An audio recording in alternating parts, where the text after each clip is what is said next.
So something I found out with the help of AI, a very specific AI with very specific questions, teaching my students computer science and also teaching my students English, I've kind of worked out how to ask the AI to do exactly what I want it to do and not put in other stuff.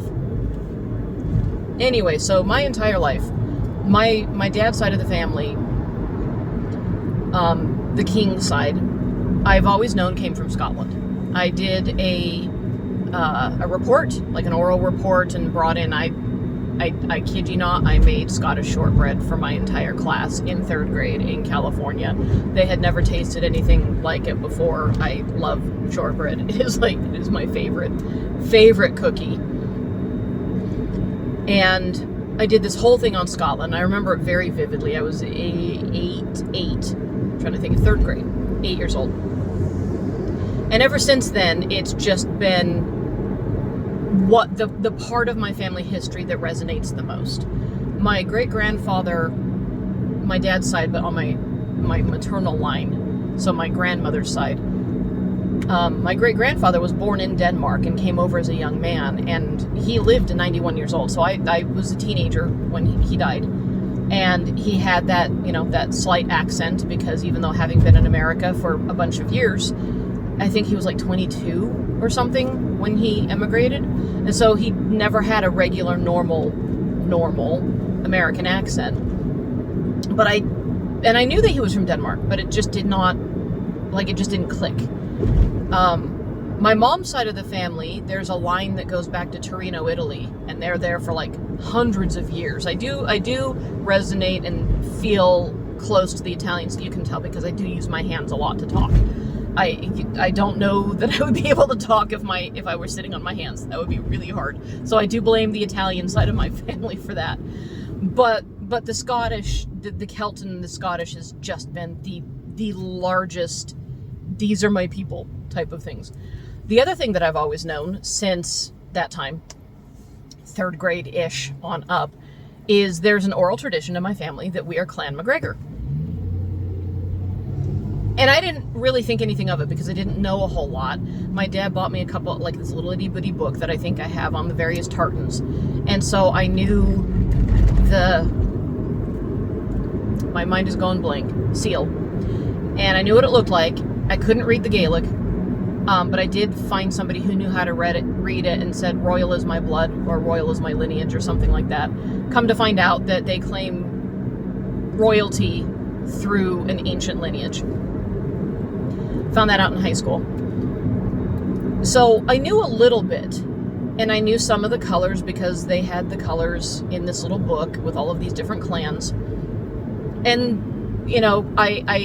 I think I'll try to find, I don't know if I can find it, but I will try to find the picture of me 14 years old for Halloween.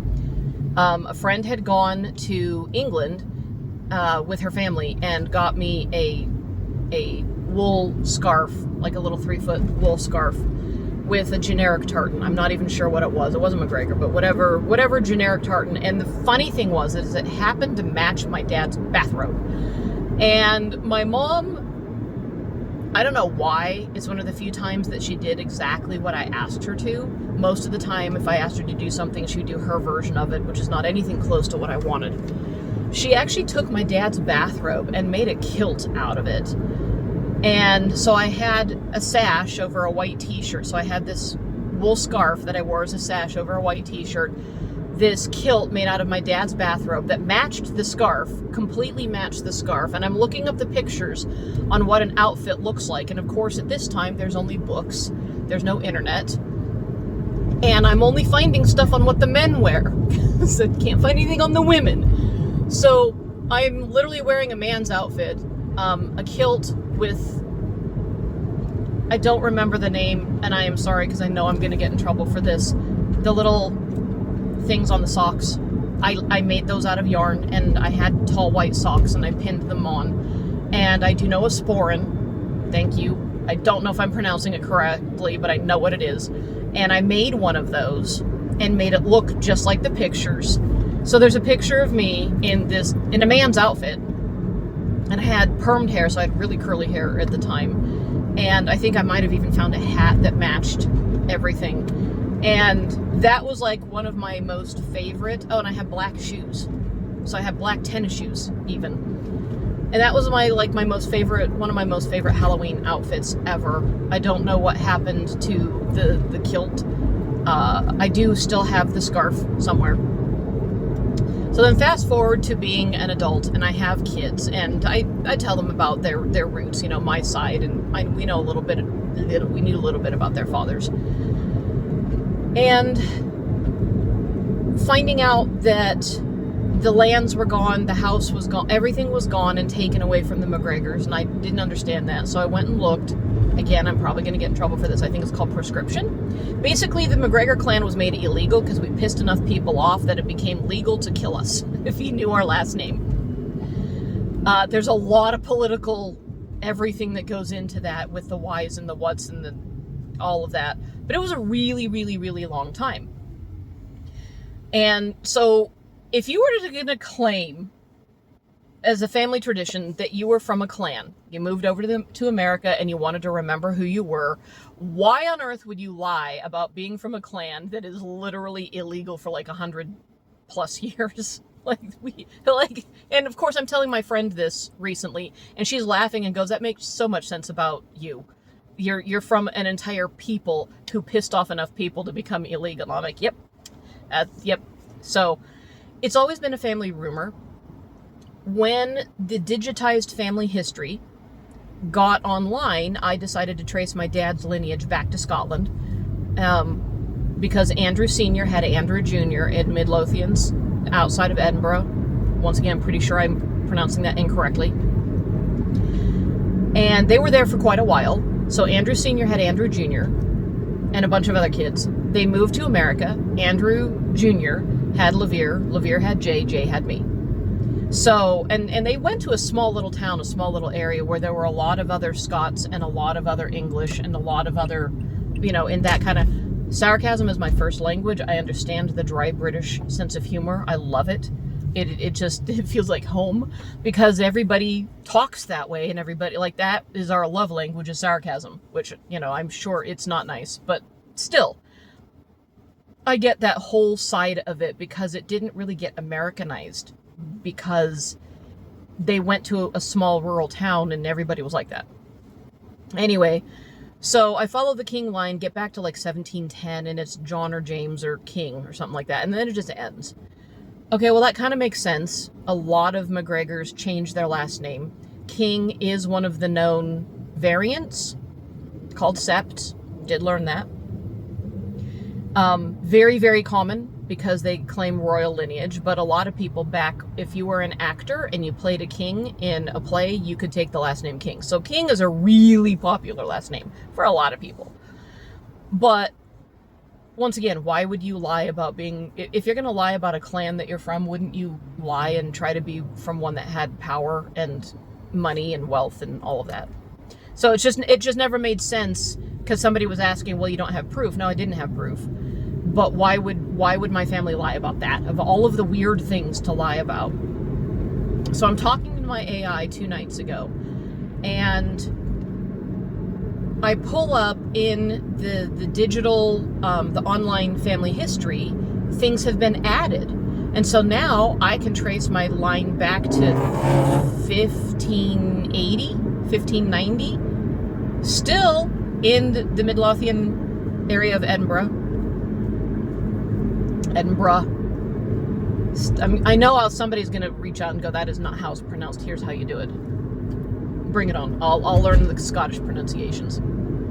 Anyway, and I'm showing him, I say him because I don't know what an AI is, the information that I do have, and I'm taking screenshots and putting it up there, and I did an Ancestry DNA, and it used to just show Great Britain. Well, in the beginning of October, they broke it down even more, and so I screenshotted the areas where it's the west, the Hebrides, and that west coast of Scotland, and some of Northern Ireland, and then there's another area that's a little more interior, of that, but still flatly in the Highlands. There is not one drop of Scottish DNA that is not in the Highlands. And then the AI goes and finds this William MacGregor in Perth. Sure. I don't remember if it was Perth City or Perthshire, the area. But in that area, a William MacGregor had a bunch of sons, William MacGregor, and then John, Johnnne. Here's the thing. That John, it found the connection to the John King that is in my line. Same birth year, same death year, same birth location, but it wasn't MacGregor, it was King. So William MacGregor had a bunch of sons. One son, William Jr., stayed a MacGregor, but John became a King. And this is the one time I'm going to be happy to cry. I don't like crying, but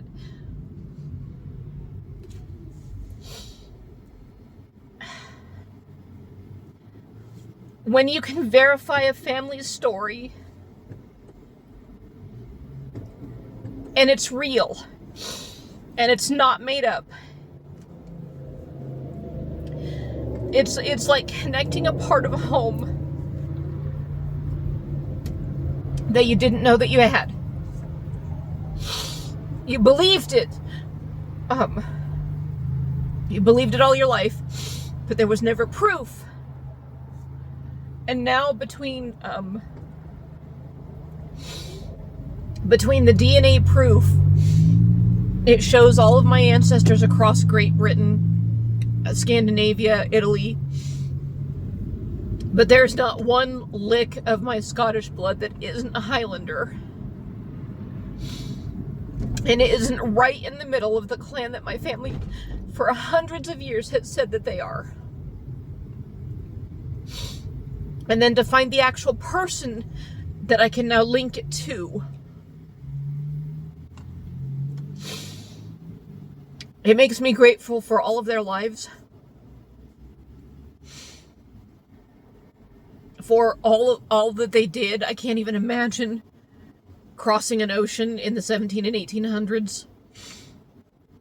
Going across the vast American continent to the West Coast, or at least the Rocky Mountains.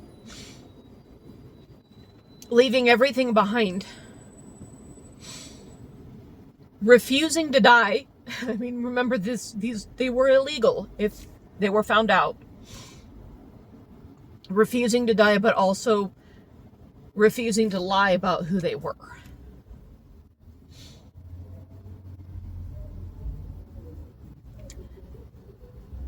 And it makes me wonder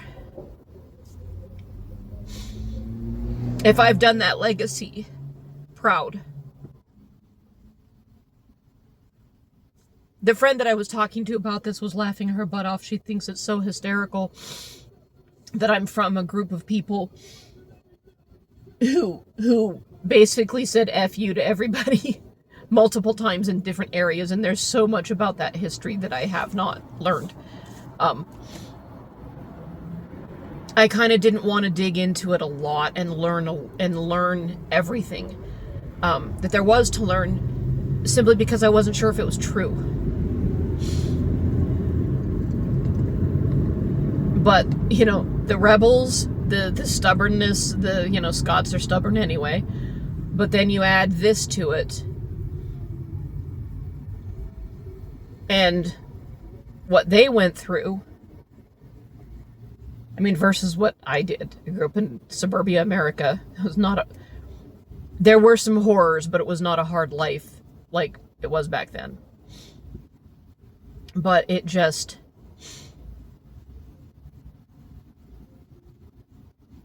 like a puzzle piece, fit. And now I'm actually considering showing up for Highland Games, because they do have some Highland Games here.